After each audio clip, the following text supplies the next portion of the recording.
receptor longer than other opiates, and as a result allows that accumulation to slowly take place.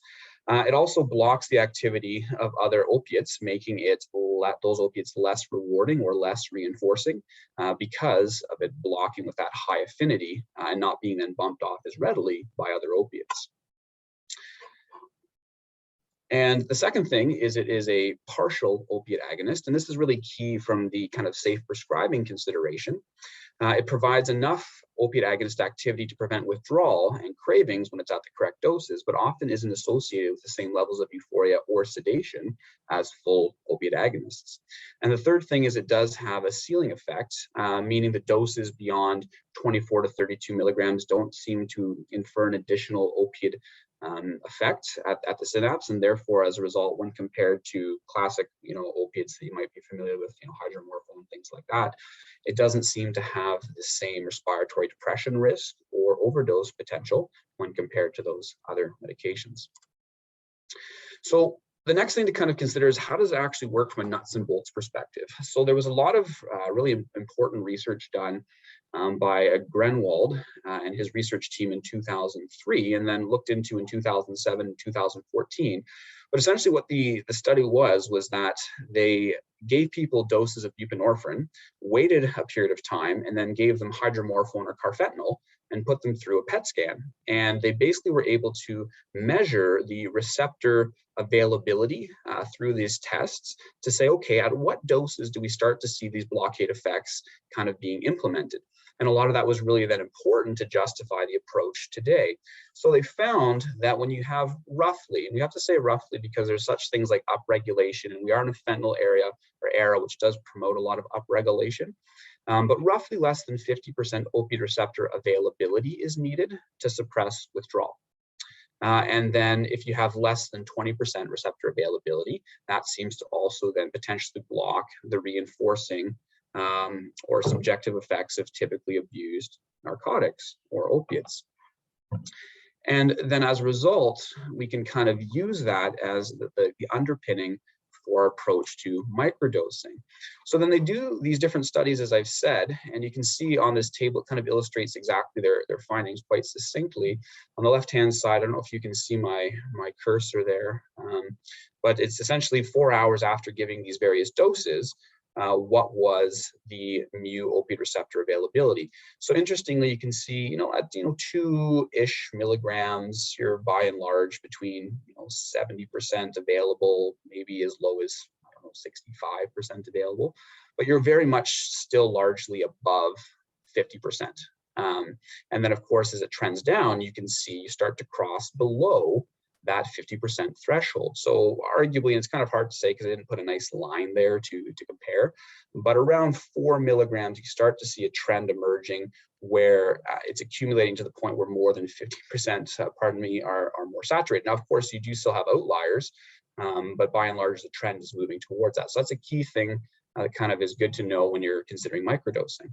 And then of course, by 8 milligrams sublingually, you can see that you're well below 50%, with 50% receptor occupancy being associated with that additional suppression of withdrawal, essentially.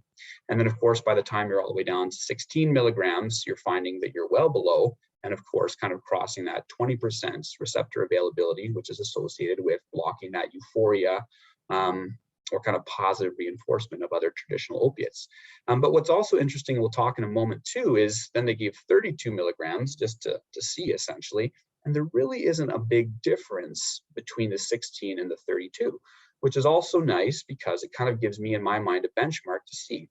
I have to preface that by saying, or kind of qualify that by saying, in the fentanyl era, with upregulation and with more and more potent synthetic analogs coming out every day, I do wonder if we will see a more definitive spread, but I don't know if they'll also be repeating these types of studies, but theoretically, I wonder about that myself. And just kind of what the patients might need down the road, especially with the introduction of drugs like the nitazene classes that we're starting to see in Toronto drug checking strategies that are, I think, 5 to 10 times more potent than fentanyl, that are starting to be, introduced into the drug supply. So we'll see. And then of course, on the other side, we see the opposite kind of approach. They gave 16 milligrams of buprenorphine and then checked to see, how long do we stay below those thresholds. So at 4 hours at 16, makes sense based on what we saw on the other side, but still even meaningfully, even out to 28 hours, still arguably less than 50% availability. And that kind of then makes sense for why the medication buprenorphine can kind of linger for longer than these other opiates that the patient might be potentially considering. And then of course, they kind of do the whole thing and go all the way out to 76 hours, but you can see by and large between, 1 and maybe even as far as 2 days, you're still getting around 50% consideration for the medication and coverage. So then they went ahead and kind of explained it in words and numbers, which makes it easier, but this is kind of a summary. So essentially around 2 milligrams, 27 to 47% availability, around 16, 80 to 92. And as I previously already said, around 32, yes, there is more, but not a huge difference. And to kind of highlight that, as I've already said, it was really kind of noted that 32 didn't seem to make a huge extra difference compared to 16, which speaks to that ceiling effect or that third kind of trait of the medication. So with that kind of philosophical underpinning, it then allows us to address one of the key perceived risks or considerations or concerns with buprenorphine, that being precipitated withdrawal. So what is precipitated withdrawal for those of us who aren't maybe as familiar with it? Because buprenorphine is a partial mu agonist, it comes along and it can bump these other opiate molecules off the synapse, but doesn't fully stimulate it, which means that it is possible, if you were to bump off too many, to have quite a profound net opiate deficit or dip well below 50%, and then start to stimulate that precipitated withdrawal kind of syndrome of symptoms, which is of course very, very uncomfortable for the clients. And as a result of that, a lot of the classic buprenorphine induction strategy has been built around waiting until the client is in enough withdrawal that you can confidently provide the medication, because essentially enough of those receptors are left, inactivated by a full mu agonist, so that when buprenorphine comes along, it is more or less able to kind of provide positive benefit without creating a net deficit by removing a full agonist. But of course, that's not always pragmatic. To use my emerge colleagues as an example, it might be really great to hold on to a patient for 48 hours in order to start them with the classic induction, but you might not pragmatically be able to do that. There are bed pressures, there are considerations for that, and microdosing allows potentially then for a way to initiate a patient on therapy with a slower approach that nevertheless doesn't require that patient to be in full-blown withdrawal, if you will. So this was a neat slide that I tossed in because I find it really quite interesting. Nurse practitioners, for those of you who are NPs on the call, are familiar with practice. They're just gaining the right to do MRIs and CTs in a couple months. So for right now, I don't have to explain this slide in full detail because it's outside of my scope for another month or two. But between now and that time, it's a good kind of review of what we're seeing here. So you can see at 0 of buprenorphine, there's a lot of activity being lit up, but progressively, more and more of those areas are not being activated. And these were those carfentanil or hydromorphone challenges that the researchers were doing and then taking those PET scans to kind of draw those conclusions. So at 2 milligrams, you can see, still quite a lot of activity there. But by 16 to 32, arguably very, very little, if any. And certainly between 16 and 32, not much of a difference. And so what they've found is that the 50% receptor saturation starts to happen when you have about 1 nanogram per ml of coverage of medication in terms of drug trough concentration. And the 80% coverage or 20% availability seems to happen between 2 and 3 nanograms per ml. There's more research coming out in the era of injectable buprenorphine, and they're making some pretty impressive strides. But for the time being, that seems to be, by and large, the trend. So you can see that around 8 milligrams sublingually of buprenorphine, you've got about 1.24 trough concentration on average. So that kind of lines up with where you'd be expecting, to be, very, certainly covering that. And with 16, you can see you're approaching that 2, and that kind of makes sense for those symptoms that we're seeing. And then 24, of course, well beyond that. well above 2, closer to 3, makes sense that that falls in line with the blocking of the positive reinforcement effects of opiates. So then when we consider a client, how do we apply this conversation to actually help us take care of our clients or mean something to our practices or the things we recommend to clients? So microdosing is often put forward as a way to help clients access buprenorphine who might be worried about classic or conventional induction, which does require them to go into withdrawal and have enough receptors empty that when the buprenorphine is started, it can be therapeutic as opposed to risky for precipitated withdrawal. So this now provides a way to mitigate that concern quite possibly, or at least reduce the likelihood of its appearance. It's also beneficial, I find, for my own practice for patients that have had bad experiences in the past, because it allows us to kind of slowly get them on it. And as we've seen in those previous diagrams, before 4 milligrams, you're arguably not really even close to 50% where you start to be worried about crossing that threshold and triggering precipitated withdrawal. So it's kind of a comforting conversation with the client.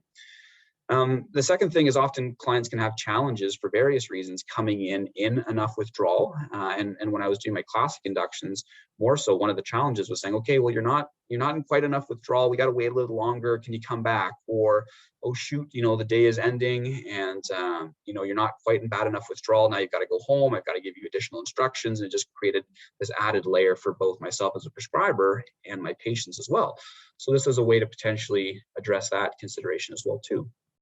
So as a result, I find it by and large makes it simpler for me as a prescriber, because whether they've just used fentanyl or an opiate, 5 hours ago or 50 hours ago, there's still a way to offer them access to treatments by the approach.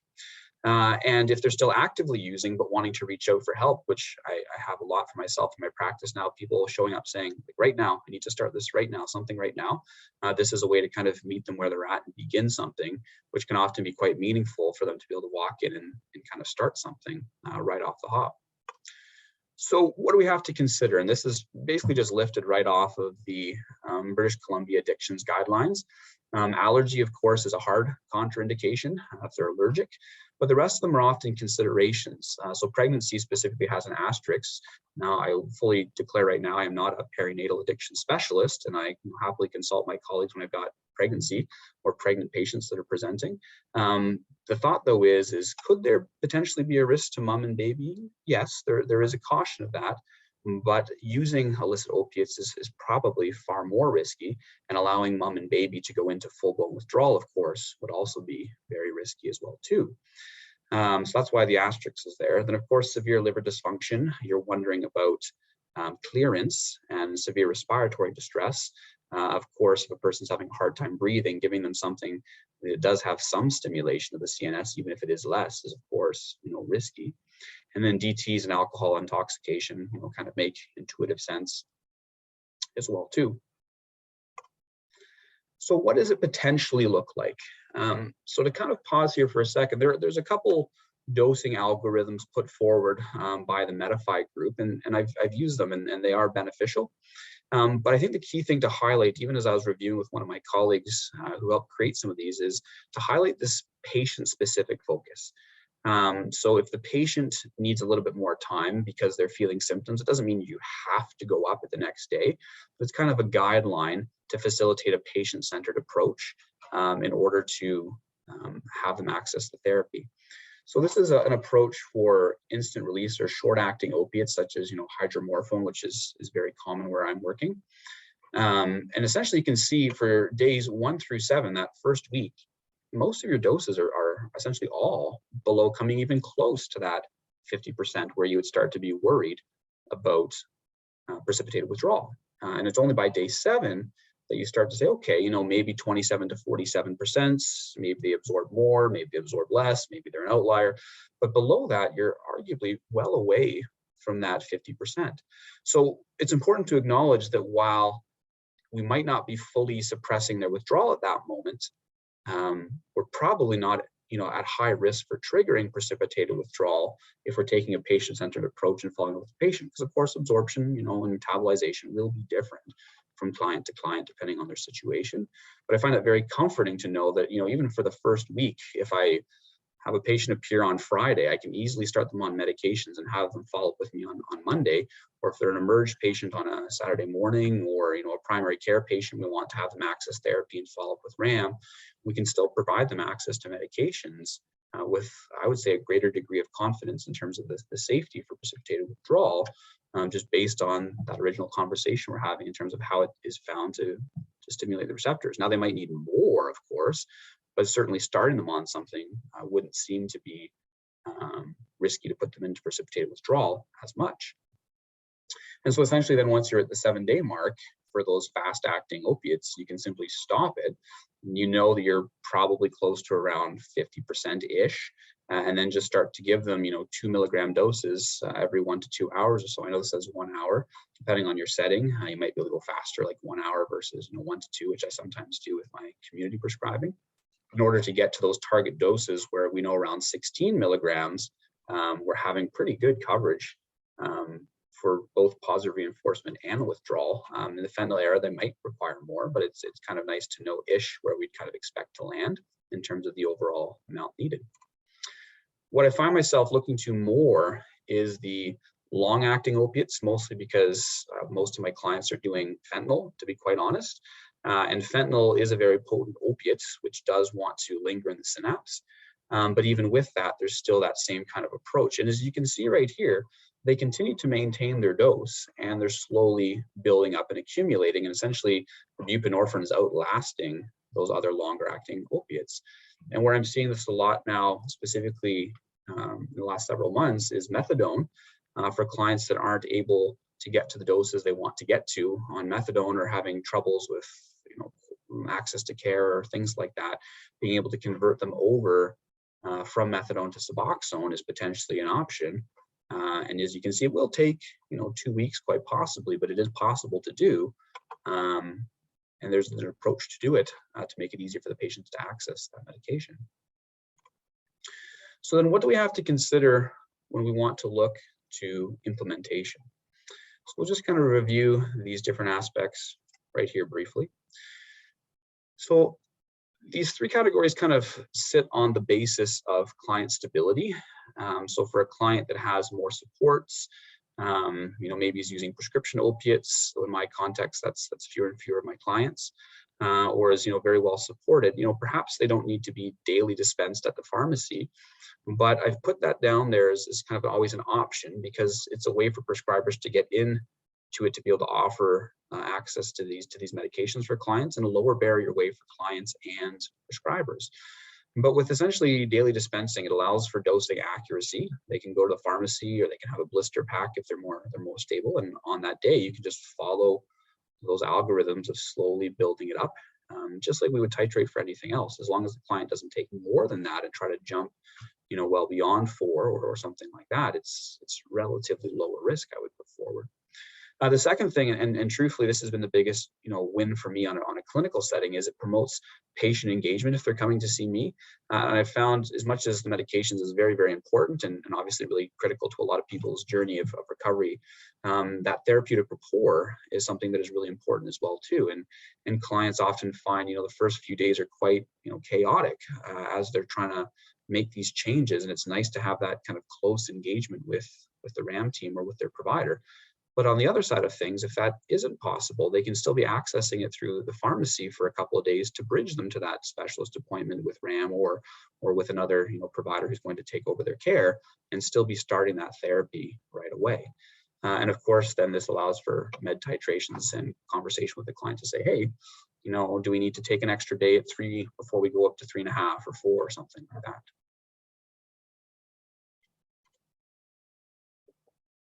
So the next consideration is the role of urine drug screen testing. So obviously we want to be judicious prescribers, and we want to monitor our patients' care and make sure that things are going well. The reality is that there is a highly toxic, highly polluted drug supply that we're seeing, like never before. And that is a reality for our clients. So a lot of my approach to urine drug screen testing, even in the context of microdosing, is to be able to switch to more towards a harm reduction approach and use it to kind of give them information as best as I can. Of course, there are things that can be missed, but about their supply and about the supply pollution that's quite possibly there. Because again, we're starting at so low of doses and we're purposely letting it accumulate. There's not the same thing as giving these larger doses of something and wondering, what about a benzo or what about something else in their urine? So our focus can change a little bit, even towards a harm reduction approach as well. The second and third one kind of go together, but they are slightly different. I've had lots of patients, come back after their urine drug screen test and they see me and they say, "Oh, I had no idea." And that's a trend even to highlight as well too, even as a prescriber working with a population group in the substance use field. A lot of times it's getting to the point now where the client themselves doesn't even really know what they're taking. They'll refer to it as down, or they'll refer to it as, Phenny, or kind of other slang terms on the street. But a lot of them themselves really don't have any idea of what they're taking. So it's not even a matter of them not wanting to be truthful or kind of upfront. A lot of times there's just such a polluted supply. But again, microdosing kind of allows us to still consider the therapy, even in that reality as well too. Then of course, the third thing is harm reduction. So what if they have, an issue, or what if there's a problem, who should they contact? But the nice thing is, if they're engaged with daily dispensing, then there's kind of a close lifeline to someone such as their pharmacist, or if they're blister packed, they maybe have a couple of days of medication on hand, but then they can have planned follow-up with the RAM clinic or something else, or another OAT prescriber that's there, because there's that flexibility of days, if you will, to be able to have kind of some access care, but know what the plan is for the first week or so. Titration exit strategies is important to consider. What if they do, have precipitated withdrawal? What do we do about that? So we'll talk about that in a couple moments, but having a plan for that. And the third thing to highlight is safer use strategies and risk mitigation. So as you've seen with each of the, proposed algorithms, if you will, the client will still be using an opiate, and they will still be potentially taking that substance, because we're trying to help them wean off of that and onto something else as we're up titrating. So considering, what are the ways the client can be safer as this is happening, as we're trying to make them or have that conversion over to their preferred therapy with buprenorphine if they're trying to stay away from their other substance. So that's often a key thing I look to incorporate into my practice, is using it as a harm reduction teaching moment to follow up with the client. And then lastly, the role of follow-up. So depending on the community setting and who I'm speaking with, sometimes they have a RAM clinic, and that's wonderful. I'm a big advocate for RAM, obviously, but other times they might not, have that same service in the community. So really considering, okay, so how do we engage with primary care? And if you're a primary care provider, is this a way that you can start your patients on the therapy and then transition them to RAM for that additional support? The second thing would then be engaging with community supports. And I find with microdosing, because the client is more connected, if you will, to me for the first week or two as we're getting them to that dose, it's often an opportunity for me to arrange those follow-ups with other community agencies, because I know they're going to be engaged with me on a clinical level on a day-to-day basis, or at least with planned follow-up. So it's easier to say, okay, we're going to get you supported with CMHA or with this other community service, and a lot of times clients can struggle to connect. But with this approach, if we build that in to say, okay, we know where this client's going to be touching base for the next week or two, we can often help them access those other community supports, which can be really important for their care. And then, of course, the last thing being timing to stop concurrent opiate use. And as you can see from those algorithms, kind of when to give that advice based on those put forward guidelines from the Medify group. So what if it all goes wrong and you have to send in your chief resident there? What's most likely to go wrong? So a thousand things could go wrong. Obviously, it's medicine, but what are the most likely things? So most commonly for myself, it's truthfully the second one. The patient is uncomfortable. So we were microdosing a client who was using 8 grams smoking of fentanyl every day, which was quite hefty. And they have reported they didn't feel fully comfortable, I think is the best way to say it. They definitely weren't in withdrawal, and they definitely weren't, in precipitated withdrawal, but they weren't fully comfortable for that, because it is a partial. You are building it up slowly, but there is that possibility they could feel, uncomfortable or not fully comfortable. And a lot of times that's where the supportive care options come in, like loperamide or antiemetics, gravel diphenhydramine, and the acetaminophen or ibuprofens for those supportive considerations. But then often for me, that's an indication to say, okay, I need to just slow my speed of titration down, give them another day or two to accumulate at that level, and then take another step up, specifically in consideration of methadone doses as well, because methadone is a longer acting opiate.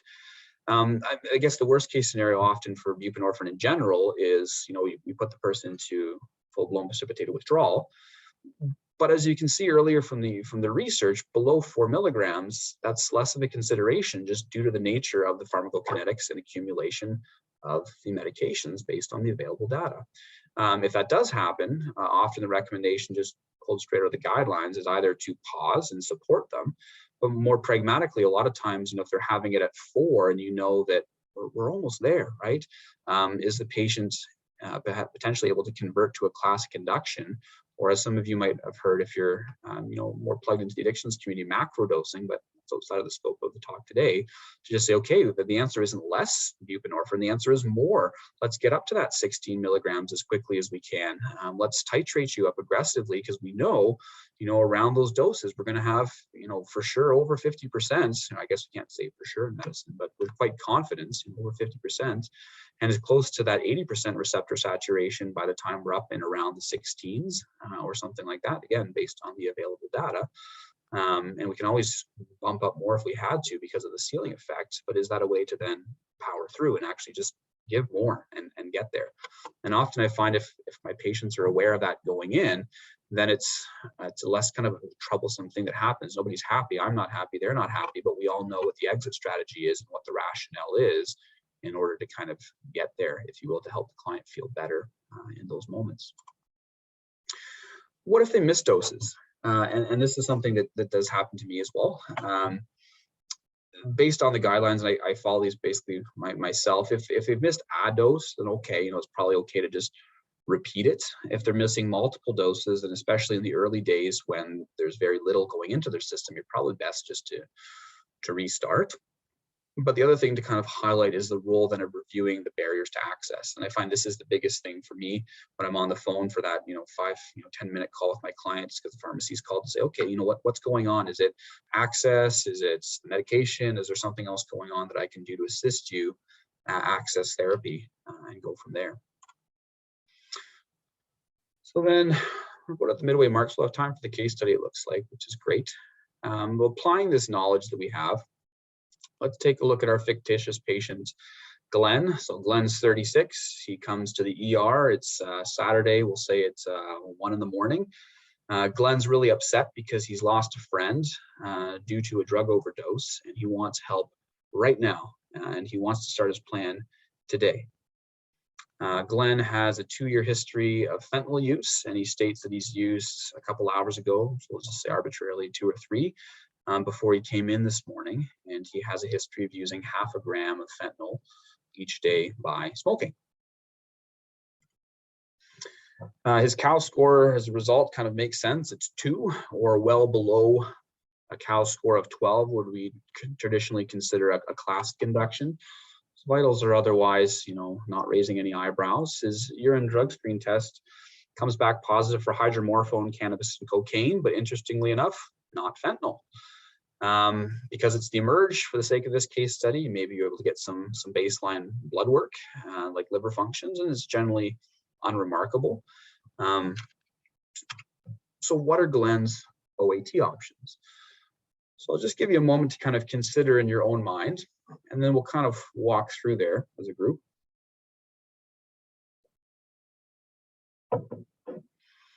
So of course we could consider methadone. I know we're all probably supposed to pick buprenorphine because I've said that name multiple times, but methadone is a consideration. Methadone is a full mu agonist that can be started without fear of precipitated withdrawal because it's a full mu agonist, so that's a consideration. It might not be a consideration in a case study because of time of day at 1 in the morning, or the practice situation. It might not be on formulary at the hospital, or it might not be available for whatever reason, but that's something we could consider. Slow release oral morphine. So 24-hour release oral morphine could be an option, but again, not always available. The follow-up for that might be a little bit different depending on the practice setting, but an option. Clonidine, if he doesn't want to start anything, we could try to support him with his withdrawals, but there are risks associated with that. We know that OAT, or opiate agonist therapy, seems to be associated with reducing risk for overdose by avoiding that kind of loss of tolerance that would be associated with just outright stopping.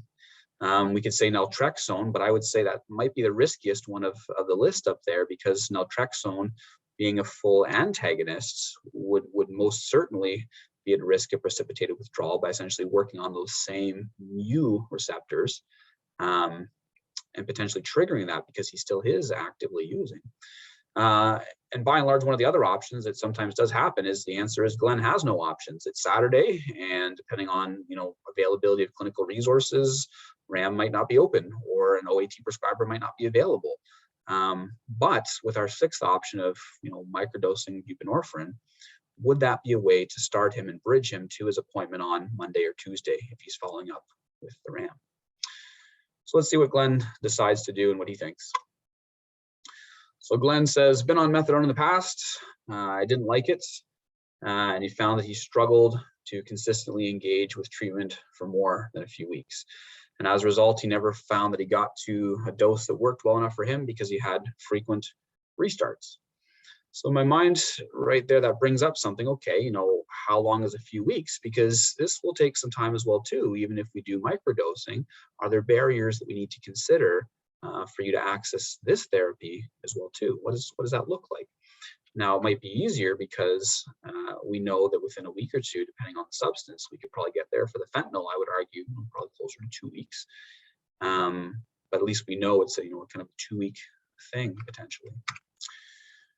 So now we decide based on that, we might discuss buprenorphine with Glenn, but he's got a couple concerns. His chief concern is one, truthfully, I see quite often, and my emerge colleagues tell me they see often, is the person's not in withdrawal right now, and they don't really want to go into withdrawal. Second thing is, Glenn mentions, if I'm being honest, there's a good chance I might use again later today. Will that be a risk to put me into withdrawal? And obviously the last one, this can't take too long. And that's the nice thing with the technique, is whether Glenn's in withdrawal or not, we can still give him small doses, because the goal is not to have him go into withdrawal.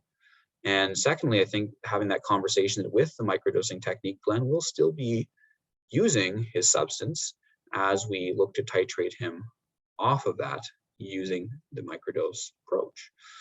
And lastly, this can't take too long, knowing that this might be, a 2-week kind of stint in Glenn's thing might be good to kind of have a framework, if you will. My wife, who practices in the withdrawal management setting, has the luxury of a more controlled environment. In the hospital setting, it's also an option as well too. But if we know the person's going to be with us in the hospital for a week or two, could we just start them on buprenorphine and give them a couple days of microdosing, knowing that they'll be potentially then stopping their illicit substance, and then look to convert to a full-on classic?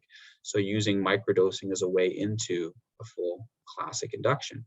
Maybe Glenn's interested in that, maybe he's not, but it's nice for us as prescribers or providers to know that that too is a way that we could look into it. If he's getting to a week, or 7 or 8 days down the road and thinking, I don't know if I would be able to go the full 14 days, would there be a way to say, okay, well, now we're, already at 4, we know we can try to then more aggressively dose you if you were to stop and come back in a day or 2 or something like that. But again, something to consider. So lastly, could we consider a microdose induction for Glenn to start this medication? And hopefully we're kind of all considering the same thing, but we could say no, he's planning to use opiates later today, to which we'd say, but he's going to be getting low doses of buprenorphine. He's probably going to need to keep using that. So I would say that, yeah, we could still use it even if he was planning to use later today. The third one, no, he's found it hard to engage with treatment for more than a few weeks. Okay, we've already kind of discussed, the 2-week kind of period for fentanyl, what a potential exit strategy could be if we're on day 8 and he says, I can't go another 6 days, what our options are for that. We could say, number 4, but I would argue that's not really necessary because we're not wanting him to go into full-blown withdrawal. So we wouldn't necessarily have to wait till his cows got worse. Or of course, the one that, I'm leading us towards answering, of course, is the first one is yes. It would allow him to start OAT. And the other option then for us as prescribers is whether Glenn has fentanyl in his urine dip or not, we can still offer him access to treatment. Whether he's accessing us at a primary care level and we intend to connect him with RAM, a couple days later or as they're able to for the service, we can still consider the medication for him to start him on something, to start moving him towards that direction, because we have an idea of what the plan's going to be, for the next 7 days or so at least. And then hopefully he's able to connect with RAM. And, Glenn hopefully doesn't have to go into withdrawal, which means we don't have to delay him until he's in withdrawal or do something that might be increasing his risks for precipitated withdrawal. So in summary, microdosing takes advantage of the pharmacological properties of buprenorphine to start a patient on the medication. It's an off-label approach that's being used in addictions medicine because of how it helps patients and prescribers who face barriers to helping their patients start OAT or accessing OAT as a patient. And it allows patients who are still actively using an opiate who come in that kind of crisis moment of I need to start something right now, to always kind of have an option to be able to begin OAT that day, based on the conversation we've had and the rationale and evidence supporting that. So thank you very much for your time. It looks like I've been judicious with my time and do have some time left over for questions, but that's microdosing. Hello. Go ahead. Yeah, I just want to say that this is a very education. I found it very, very useful, even though the closest I get to it is from the laboratory aspect. I always ask my clinical colleagues, because I don't prescribe, that is there much of a difference between the cost of Buprenorphine, the new drug, and methadone? You know what? That's actually a really good question, Dr. Kassam, and I don't actually know the dollars conversion. I know that there is coverage, though, through ODB, OW as well. So a lot of times that there are avenues for it to already be covered, but in terms of a true dollars to dollars comparison, I'm actually not certain. I'd have to look that up. The important thing is that it's covered. Mm-hmm. Thank you. Are there any long-term side effects for any of these medications? Yeah, great question. So with any full mu or partial mu, acting substance, there are those kind of considerations both between the categories. So long-term opiate kind of suppression, if you will. There is the possibility of habituation, right? So they're on it and they do become dependent on Suboxone, but arguably it is a safer alternative, in my opinion, than illicit fentanyl use or something like that. So a lot of the long-term considerations are comparable between other opiate options and buprenorphine, based on the literature I have available to me.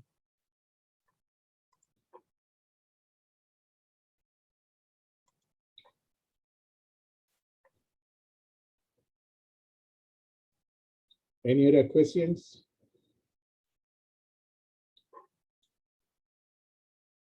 I think it's time to thank our speaker. Thank you very much for this presentation. It's a difficult subject that you made very simple. Thank you very much. As always, it is my pleasure to get to see anyone from Parry Sound. So I'm very happy to be here today, and thank you very much for the invitation, Kathy. Thank you very much for presenting, Jared. That was excellent as always. Wonderful. Okay, bye. Give my best to Parry Sound. Take care, Thank you. everyone. See you anytime. I'll take you up on that. Mm-hmm. Hopefully next time we'll be live. Yeah. Anything to come down to Parry Sound. I'm easy to talk into that. I don't blame you. So I'm just going to stop this.